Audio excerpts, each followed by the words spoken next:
What if I told you one of the most notorious figures in history was born to a simple family in Austria? Yes, I'm talking about Adolf Hitler. In the quaint town of Braunau am Inn, in the year 1889, a child was born who would go on to shake the world. His father, Alois Hitler, a stern and rigid man, instilled in him a harsh discipline from an early age. The young Adolf's life was not without tragedy either. The death of his younger brother, a loss that deeply affected him, is believed by some to have been a pivotal moment, shaping his character in profound and lasting ways. This was a life marked by complexity from the start, a life that bore the seeds of a future dictator. And yet, amidst these humble beginnings, no one could have predicted the path that young Adolf would take. Would you believe Hitler once dreamed of becoming an artist? But destiny had other plans. Adolf Hitler, the man who would later orchestrate some of the darkest chapters in human history, yearned to be an artist in his early years. His passion for art was kindled in his childhood, but his dreams were met with staunch opposition from his father, who envisioned a career in civil service for his son. Undeterred, Hitler pursued his artistic dreams in Vienna after his father's death. Vienna, however, was not the city of dreams Hitler had hoped for. His aspirations were thwarted not once, but twice, as he faced rejection from the Vienna Academy of Fine Arts.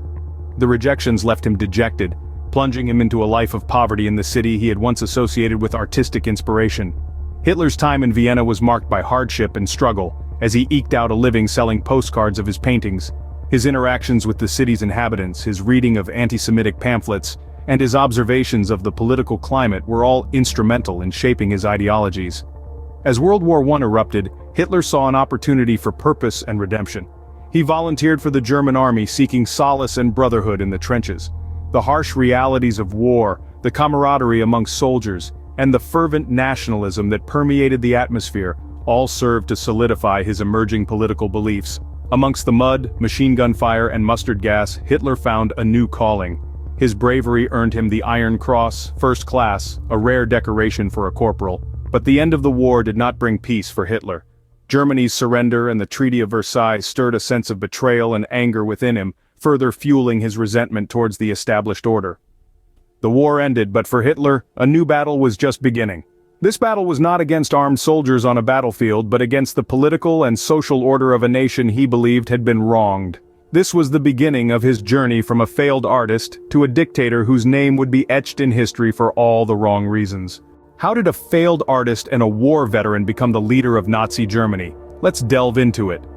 After the Great War, Hitler found himself drawn to the German Workers' Party, a small political group that shared his nationalist and anti-Semitic views. His charismatic speeches soon won him popularity within the party, and he quickly rose through the ranks. In a matter of a few years, Hitler had successfully transformed this fringe group into the National Socialist German Workers' Party, better known as the Nazi Party. Hitler, however, wasn't content with just leading a political party. He aspired for greater power, and in November 1923, he saw an opportunity. Together with a group of stormtroopers, Hitler attempted to seize control of the Bavarian government in an event known as the Beer Hall Putsch. Unfortunately for him, the coup failed. Hitler was arrested and sentenced to 5 years in prison for treason. But prison did not break Hitler, it only made him more determined. While behind bars, he penned Mein Kampf, a book that outlined his political ideology and future plans for Germany. The book, though initially not well received, would later become the ideological foundation of the Nazi Party. Upon his release after just 9 months, Hitler returned to a different political landscape. The economic crisis had disillusioned the German people, and they were desperate for a strong leader.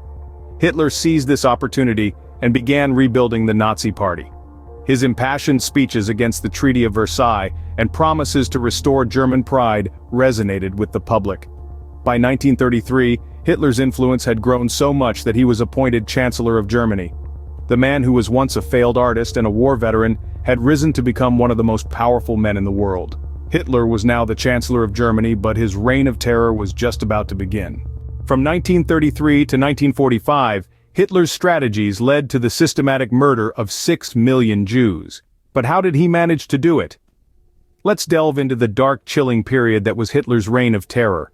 The linchpin to Hitler's strategy was his final solution, a chilling euphemism for the planned extermination of the Jewish people.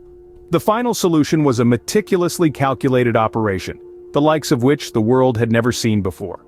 It was an insidious plan, conceived in secrecy and executed with ruthless efficiency. Hitler and his Nazi party began by spreading anti-Semitic propaganda, sowing the seeds of hate and fear. This led to the enactment of the Nuremberg Laws, stripping Jews of their rights and freedoms. The Nazis then escalated their campaign of terror with Kristallnacht, or the Night of Broken Glass. Synagogues were burnt, Jewish businesses were destroyed, and thousands of Jews were rounded up and sent to concentration camps. These concentration camps, or death factories, were the grim backbone of Hitler's final solution. They were specifically designed for the systematic execution of Jews. Auschwitz, Treblinka, and Sobibor are names that still send shivers down our spines. The camps were places of indescribable horror, where people were worked to death, starved, or mercilessly killed in gas chambers. In these camps, an estimated 6 million Jews were killed, a horrifying testament to the scale of Hitler's genocide. The Nazis tried to erase an entire people, not just from the land but from history itself. It was a mass slaughter fueled by hate, a relentless machine of death that spared no one, men, women, or children. The world recoiled in horror when the true extent of Hitler's atrocities was revealed. News of the concentration camps and the mass genocide sent shockwaves across the globe. The sheer scale and ruthlessness of Hitler's reign of terror had been unimaginable until then. The world stood aghast as the full extent of Hitler's atrocities came to light. This reign of terror, this dark chapter in human history, serves as a stark reminder of the depths to which hate and fear can plunge humanity. It is a lesson we must never forget. Every reign of terror has an end. For Hitler, it came as World War II was drawing to a close. As the Allies advanced into Germany, Hitler's world began to crumble around him. His grand visions of a 1,000-year Reich were falling apart, his once mighty army was in retreat, and his enemies were closing in. He could feel the end was near. In January 1945, as the Soviet forces converged on Berlin, Hitler retreated into his bunker, the Führerbunker, a fortified complex beneath the Reich Chancellery. Here, he would spend his final days, isolated from the world, surrounded by his loyalists, and consumed by his delusions. Yet even in these dire circumstances, a spark of humanity flickered. On April 29, Hitler married his longtime companion, Eva Braun, a secret relationship, shrouded in mystery, that came to light in the bunker's gloomy confines. The ceremony was brief, the atmosphere solemn. With their vows exchanged, they prepared for the inevitable. The next day, April 30th, 1945, Hitler and Braun decided to end their lives. The details are murky, shrouded in hearsay and conjecture. But what we do know is that Braun took a cyanide capsule while Hitler shot himself. Their bodies were later found by their aides, lifeless in a small room off the bunker's main corridor. In the aftermath of his death, Hitler's body was cremated and his ashes scattered, erasing any trace of his physical existence. But the scars of his actions, the memories of his reign of terror, were not so easily erased. The end of Hitler's reign marked a turning point in history. It signaled the end of World War II, the downfall of the Third Reich, and the beginning of a new era. But it also left behind a legacy of hatred, violence, and destruction that still haunts us today. On April 30th, 1945, Hitler's reign of terror ended, but the scars of his actions still remain. Hitler's life and strategies have been a subject of intrigue, horror, and study for decades. We've journeyed through the tale of a man who started as an artist, then a soldier, and ultimately rose to become a dictator. This journey took us through the streets of Vienna, the trenches of World War I, and the echoing halls of the Reichstag. We've explored how a charismatic speaker can manipulate masses, leading a nation into a reign of terror that resulted in the suffering and death of millions. We've seen the twisted love story between Hitler and his niece, and how even personal relationships were tainted by his power.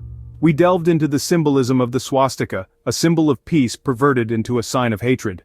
The downfall of Hitler marked the end of an era of darkness, his death a relief to a world torn apart by war. While Hitler is long gone, the lessons from his life remain a stark reminder of the horrors humanity should strive to never repeat.